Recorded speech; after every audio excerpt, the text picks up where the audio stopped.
રાજ્યમાં આકરા તાપ વચ્ચે ગાજવીજ સાથે માવઠાની આગાહી કરવામાં આવી છે। મોટાભાગના જિલ્લામાં આગામી 24 કલાકમાં ક્યાંક ગાજવીજ સાથે તો ક્યાંક મધ્યમ વરસાદ પડી શકે છે। રાજ્યમાં ગરમીના પ્રકોપ વચ્ચે વરસાદની આગાહી કરવામાં આવી છે। રાજ્યના મોટાભાગના જિલ્લામાં આગામી 24 કલાકમાં છૂટોછવાયો વરસાદ પડી શકે છે, જેમાં દક્ષિણ ગુજરાતના તમામ જિલ્લાઓ ઉપરાંત સૌરાષ્ટ્ર કચ્છના પણ કેટલાક જિલ્લાઓનો સમાવેશ થાય છે।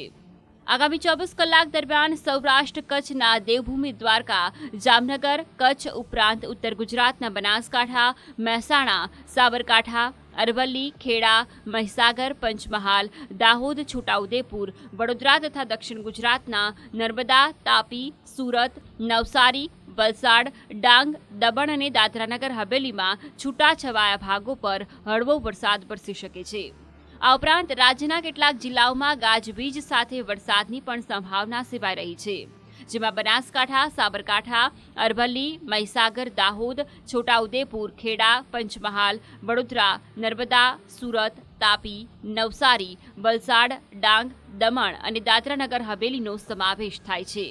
अभी जो आने वाला 24 घंटा में थोड़ा आइसोलेटेड प्लेस में बारिश होने का संभावना है और जो सौराष्ट्र कच्छ रीजन में बारिश होने का चांसेस है एंड हमारा जो गुजरात रीजन है यहाँ भी बारिश होने का चांसेस है एंड अगले 24 घंटा में 24 घंटा के अगले 6 दिन तक आपका ड्राई मौसम रहेगा। ગુજરાતમાં ક્યાંક ગરમી તો ક્યાંક માવઠાની સ્થિતિ જોવા મળી રહી છે। સૌરાષ્ટ્ર અને દક્ષિણ ગુજરાતમાં આજે અનેક જગ્યાએ માવઠું થયું। રાજ્યમાં એક તરફ કાળઝાળ ગરમીનો અનુભવ થઈ રહ્યો છે। અમદાવાદમાં ગરમીનું યલો એલર્ટ છે, બીજી તરફ સૌરાષ્ટ્ર અને દક્ષિણ ગુજરાતમાં માવઠાનો માર જોવા મળી રહ્યો છે। વલસાડ અને તાપી તથા નવસારીમાં તો જાણે ચોમાસું બેઠું હોય તેમ ધોધમાર વરસાદ વહેલી સવારે વરસ્યો। વલસાડમાં અત્યારે કેરીની સિઝન છે અને તે પહેલા જ વરસાદ ખાબકતા વલસાડની કેરીઓ પણ આ વખતે મોંઘી અને મોડી મળે તથા તેની ગુણવત્તા પર પણ તેની અસર પડે તેવી શક્યતા છે। આ તરફ સુરત, ખેડા, આણંદ, દાહોદ, ભાવનગરમાં પણ વરસાદ જોવા મળ્યો। ઉત્તર ગુજરાતમાં આકરો તાપ છે તો દક્ષિણ અને મધ્ય ગુજરાતમાં માવઠાનો માર જોવા મળી રહ્યો છે। વરસાદના કારણે સમગ્ર વિસ્તારમાં ઠંડક પ્રસરી છે। કમોસમી વરસાદના કારણે ખેડૂતોની ચિંતામાં વધારો થયો છે, તેમજ કમોસમી વરસાદથી કેરીના પાકમાં મોટું નુકસાન થવાની ભીતિ છે। તાપી જિલ્લામાં ભર ઉનાળે કમોસમી વરસાદ આવ્યો છે। ભાવનગરના અનેક વિસ્તારોમાં કમોસમી વરસાદ વરસ્યો, જેમાં ચિત્રાયાર્ડ, આખલોલ, જકાતનાકા વિસ્તાર તથા મસ્તરામ મંદિર, નારી ચોકડી સહિતના વિસ્તારમાં વરસાદ પડ્યો। ભર ઉનાળે માવઠાએ ખેડૂતોની ચિંતામાં વધારો કર્યો છે। સસ્પેન્શનના ગણતરીના કલાકોમાં જ નિલેશ કુંભાણી સોશિયલ મીડિયા મારફતે સામે આવ્યા। તેમણે સોશિયલ મીડિયા પર વિડીયો વાયરલ કર્યો, જેમાં તેમણે કહ્યું કે હું મોવડી મંડળના સતત સંપર્કમાં હતો। કે કોંગ્રેસ પાર્ટી આપણી સાથે છે, આપણે કંઈ ડરવાની જરૂર નથી। બધાનો સાથ સહકાર લઈ અને પિટિશન દાખલ કરવા માટે હું અમદાવાદ રવાના થયો ત્યારે કોના ઈશારે અહીં કોંગ્રેસના કાર્યકર્તાઓ ઘેરે આવી અને મારો વિરોધ પ્રદર્શન કરી મને પરત ફરવા મજબૂર કર્યો। જ્યારે રેલીમાં સ્વયંભૂ લોકો જોડાણા હતા, કોંગ્રેસના મેન આગેવાનો, અહીંના નેતાઓ પોતે મારા રથમાં પણ બેસવા માટે તૈયાર નહોતા, મારી સાથે જોડાતા નહોતા। અને જ્યારે કોંગ્રેસ પાર્ટીએ કીધું હોય કે 20 તારીખ પહેલાં તમે બૂથ ઉપર કોણ બેસવાના છે એમના નામ, નંબર, વિગત મોકલો, ત્યારે અમે અહીંના જે ચૂંટણી લડેલા હતા, જે હોદ્દેદારો હતા, એમને અમે કહેતા હતા કે આપણે બૂથની વિગતો દેવાની છે।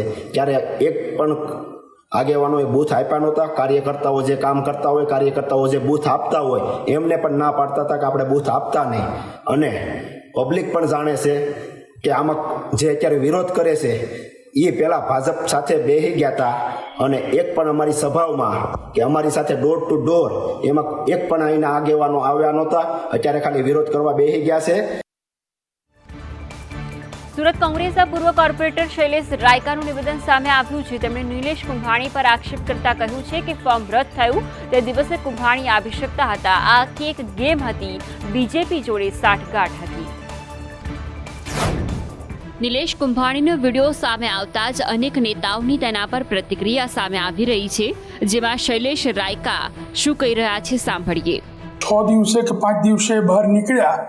આ નિવેદન જે દાડે પાર્ટીએ જે દાડે ફોર્મ રદ થયું એ દાડે પણ એ આવી શકતા હતા, પણ ચોક્કસ આટલા દાડે આવ્યા એટલે એ લોકો એક આખી ગેમ શાસકોની છે, ગેમના એ શિકાર થયા છે, સહભાગી થયા છે, એ પ્રકારનું આખું ચોખ્ખું સ્પષ્ટ ચિત્ર દેખાય. તો કુંભાણીના સુરત કોંગ્રેસ પર લગાવેલા આરોપો મુદ્દે સુરત કોંગ્રેસના આગેવાન દર્શન નાયકે પલટવાર કર્યો છે, જેઓ કહી રહ્યા છે કે તેમનો આજનો વિડીયો તેમની મિલીભગત સાબિત કરવા માટે પૂરતો છે. ભારતીય જનતા પાર્ટી સાથે મેળાપીપણા કરીને સમગ્ર ભારતમાં કોંગ્રેસ પક્ષનું કેમ નીચું દેખાય એ માટેના તમારા પ્રયત્નો હતા, એ આ ઓડિયો વાયરલ પરથી સાબિત થાય છે. તમારામાં સત્ય નિષ્ઠા અને સુરતના 16 લાખ મતદાન માટેનો લોકશાહી બચાવવા માટેનો જો તમારા માટેની લાગણી હટે તો છુપી રીતે આવો ઓડિયો વાયરલ ન કરતે. સુરત લોકસભાના કોંગ્રેસના ઉમેદવાર નિલેશ કુંભાણીને કોંગ્રેસની શિસ્ત સમિતિએ 6 વર્ષ માટે પક્ષમાંથી સસ્પેન્ડ કર્યા છે.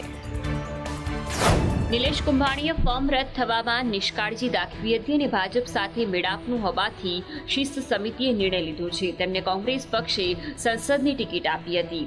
સૌરાષ્ટ્રના અનેક પાટીદારો તથા અન્ય સૌરાષ્ટ્રના લોકો કે જેઓ સુરત સ્થિર થયા છે તેમના પ્રતિનિધિ તરીકે તમે અવાજ ઉઠાવો તેવી ગણતરી પક્ષની હતી. સસ્પેન્ડ કરતા શિસ્ત સમિતિએ પત્રમાં લખ્યું કે કુદરતી ન્યાયના સિદ્ધાંત મુજબ તમે આવીને પૂરી સ્પષ્ટતા કરી શકો અને તમારો પક્ષ રજૂ કરી શકો તે માટે શિસ્ત સમિતિએ તમને સમય આપ્યો હતો, પણ તમે નાટ્યાત્મક રીતે ગાયબ થયા છો અને તમે કોઈ પણ જાતનો તમારા પક્ષે ખુલાસો કરેલ નથી, જેથી પક્ષે 6 વર્ષ માટે સસ્પેન્ડ કરવાનો નિર્ણય કર્યો છે. આ ઉપરાંત શિસ્ત સમિતિએ જણાવ્યું કે નિલેશ કુંભાણી ફોર્મ રદ થવું એ અત્યંત કમનસીબ ઘટના છે. ત્યારબાદ ભારતીય જનતા પાર્ટીએ તમામ તંત્રનો દુરુપયોગ કરીને અન્ય પક્ષના ઉમેદવારને લોભ, લાલચ, ભય અને ત્રાસ આપીને બધા જ ફોર્મ પરત ખેંચાવી લઈ લોકશાહીની હત્યા કરી છે તેવા આરોપ પણ કોંગ્રેસે લગાવ્યા હતા. કોંગ્રેસે કહ્યું કે મતદાતાને ચૂંટણી સમયે મત આપવાનો એક પવિત્ર અધિકાર છે અને સુરતમાં બનેલી ઘટનાથી લોકોના મત આપવાના અધિકાર ઉપર તરાપ મારવામાં આવી છે. પાટીદાર અનામત આંદોલનથી સમાજના અને ત્યારબાદ રાજનેતા બનેલા અલ્પેશ કથિરિયા અને ધાર્મિક માલવ્યા આવતીકાલે ભાજપમાં જોડાશે. આમ આદમી પાર્ટીના ચિહ્ન પર વરાછા અને ઓલપાડ બેઠક પર ચૂંટણી લડી ચૂકેલા કથિરિયા અને માલવ્યા CR પાટીલની હાજરીમાં આવતીકાલે ભાજપનું ખેસ ધારણ કરશે. થોડાક દિવસો અગાઉ અલ્પેશ અને માલવ્યા બંનેએ આમ આદમી પાર્ટીમાંથી રાજીનામું આપ્યું હતું. જો કે આપમાંથી રાજીનામું આપવા પાછળનું કારણ સામાજિક કાર્યોમાં વ્યસ્ત રહેતા હોવાના કારણે પક્ષ અને રાજનીતિ માટે સમય ન મળતો હોવાનું બંને કહેતા હતા. કથિરિયા અને માલવ્યા બંને પાસમાં નેતા હતા. અલ્પેશ 2022માં વરાછા બેઠક પરથી ચૂંટણી લડ્યા હતા. કુમાર કાનાણી સામે અલ્પેશ કથિરિયાની હાર થઈ હતી. ધાર્મિક માલવ્યા ઓલપાડ બેઠકથી વિધાનસભા ચૂંટણી લડ્યા હતા. મુકેશ પટેલ સામે ધાર્મિક માલવ્યાની પણ હાર થઈ હતી. ભાજપમાં જોડાવાની ચર્ચા પર અલ્પેશ કથિરિયાએ કહ્યું હતું કે લોકોને મળીશ, ચર્ચા કર્યા બાદ નિર્ણય લઈશ અને બંને પાટીદાર નેતાઓએ સમાજ સેવા કરવાનું કારણ આપીને આમ આદમી પાર્ટીમાંથી રાજીનામું આપ્યું હતું. બંનેએ ખરી ચૂંટણી ટાણી એકસાથે પાર્ટીમાંથી વિદાય લેતા આમ આદમી પાર્ટીને મોટો ફટકો પડ્યો છે. એક તરફ પાર્ટીના મુખ્ય જેલમાં છે તો બીજી તરફ પાર્ટીના કાંગરા એક પછી એક ખરી રહ્યા છે. ચૂંટણી પ્રચાર દરમિયાન નેતાઓનું વાણી વિલાસ સામે આવ્યું છે. ભાજપ નેતા જીતુ વાઘાણીએ દેશ વિરોધી લોકોને બબુચક કહી દીધા તો આપ નેતા ચેતર વસાવાએ તેમના કાર્યકરોને હેરાન કરનારા મોર બોલાવી દેવાની વાત કરી. રાજ્યની અંદર લોકસભા ચૂંટણી માટેના મતદાનને હવે ગણતરીના દિવસો બાકી રહ્યા છે. તેવામાં લોકોને આકર્ષવા પાર્ટી નેતાઓ વિરોધીઓ પર વાર કરી રહેલા જોવા મળી રહ્યા છે. પણ તે વાર પલટવારની વચ્ચે નેતાઓના વાણી વિલાસે સૌ કોઈનું ધ્યાન ખેંચ્યું છે. ભાજપના નેતા જીતુ વાઘાણીએ કોઈને બબુચક કહી દીધા તો આપ નેતા ચેતર વસાવાએ તેમને હેરાન કરનાર મોર બોલાવી દેવાની વાત કરી. ભારતના વિરોધી હિત શત્રુઓ જેમને અહીંયા પગ પેસારા કરવા છે, અહીંયા પાછલા પાણીથી રાજ કરવું છે, એવી બબુચક સરકારને બેસાડવા માંગે છે. મોદીજી જેવી હાવજના ભૂમિમાં છો હાવજ સરકાર બનાવવા માંગતા નથી. अपना टाइम आएगा, કોઈ ડરવાની જરૂર નથી. જે લોકો પણ હેરાન પરેશાન કરે છે એમને પણ ધ્યાન રાખજો. કોઈને ભૂલવાનું નથી. તે દિવસે આપણો સમય આવશે, આજે આવશે, 2 મહિના પછી આવશે કે 2027માં આવશે. જે લોકો પણ આપણા લોકોને હેરાન કરે છે એમના પણ આપણે મોર બોલાવી દે છે. તૈયાર છો ને બધા? ભાજપના ધારાસભ્ય શ્યામજી ચૌહાણે ભ્રષ્ટ અધિકારીઓને આડે હાથ લેતા એક કાર્યક્રમમાં નિવેદન આપ્યું કે જે ભ્રષ્ટ અધિકારીઓ ગરીબોને હેરાન કરે છે તેમના વિરુદ્ધ 7 તારીખ બાદ કાર્યવાહી કરાશે. શ્યામજી ચૌહાણે એવો દાખલો આપ્યો કે ઘણા અધિકારીઓ સારા હોય છે, પરંતુ કેટલાક ભ્રષ્ટ અધિકારીઓના કારણે તમામ અધિકારીઓ પર શંકાની સોય તકાય છે. અને આવા ભ્રષ્ટ અધિકારીઓ જે ભાજપના કાર્યકરોને અને ગરીબ ખેડૂતોને હેરાન પરેશાન કરે છે તેમના વિરુદ્ધ કડક કાર્યવાહી કરવામાં આવશે. ધારાસભ્યએ કહ્યું કે બસ 7 તારીખ સુધી તેઓ રાહ જોશે અને ત્યારબાદ પણ જો આવી કનડગત ચાલુ રહેશે તો તેઓ આવા ભ્રષ્ટ અધિકારીઓ વિરુદ્ધ મુહિમ ચલાવશે અને કાર્યવાહી કરશે. ઘણા બધા અધિકારીઓ સારા છે, ઘણા બધા અધિકારીઓ એવા છે કે ભારતીય જનતા પાર્ટીના કાર્યકર્તાને પણ છોડતા નથી. આવા અધિકારીઓ જોવા મળે છે.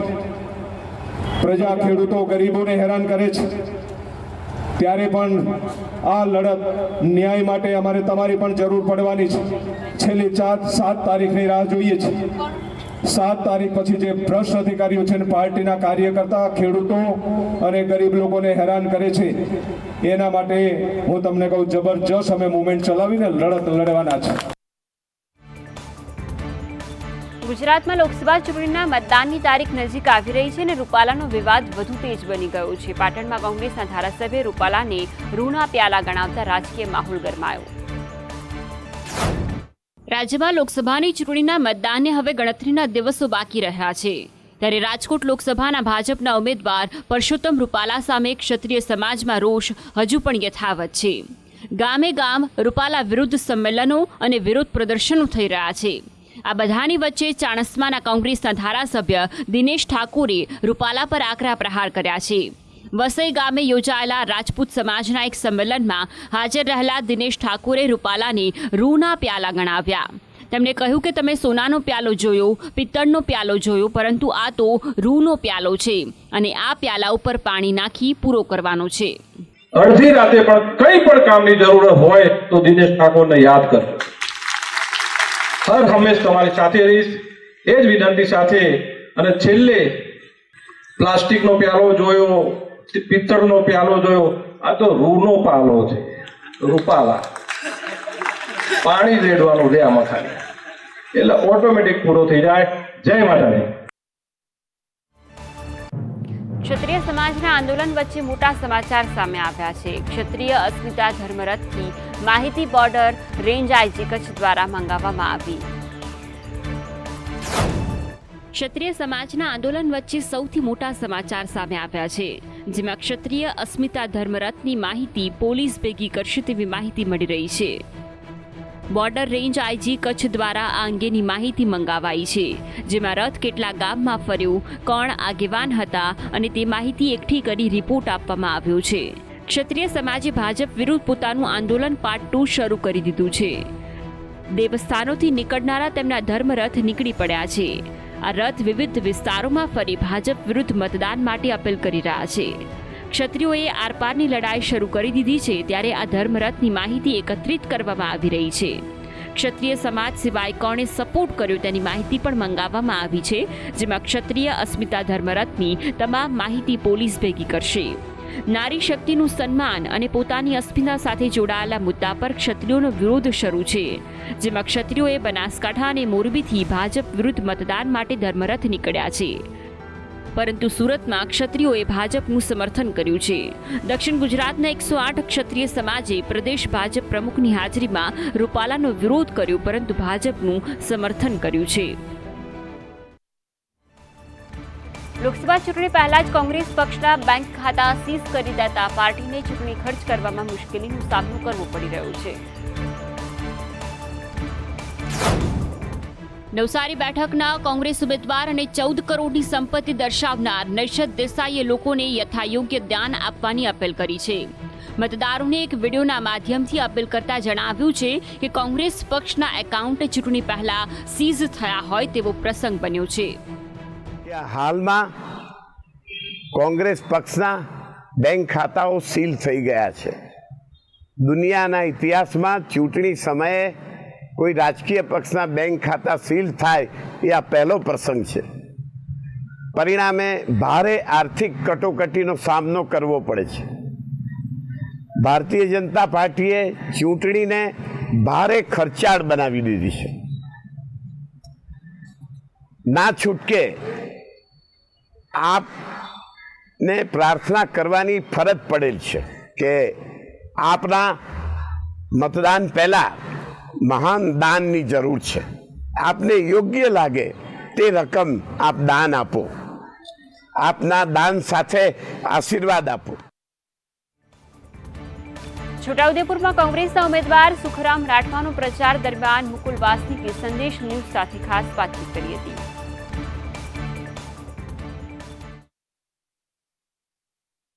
ગુજરાતના પ્રદેશ પ્રભારી મુકુલ વાસનિક આજે છોટાઉદેપુરમાં કોંગ્રેસ લોકસભાના ઉમેદવાર સુખરામ રાઠવાના પ્રચારમાં જોડાયા હતા.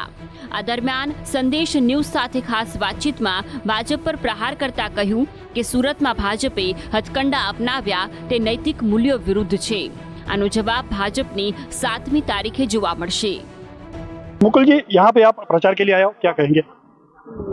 देखिए, आपने देखा हाल ही में जो यहाँ पर सभा हुए उसमें किस तरह का लोगों के बीच में उत्साह है.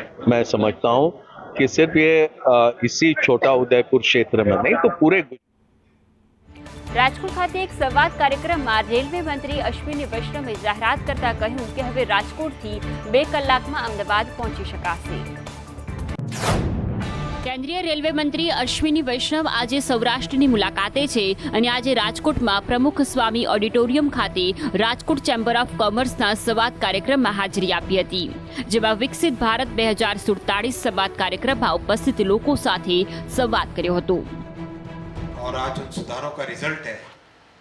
भारत 11वीं रैंक से 10 वर्षों के अंदर अंदर 5वीं रैंक में 2047 तक विकसित भारत बनाना है. સુપ્રીમ કોર્ટે આજે ઈવીએમ અને વીવીપેટ સ્લીપના 100% ક્રોસ ચેકિંગની માંગ કરતી તમામ અરજીઓને ફગાવી દીધી હતી.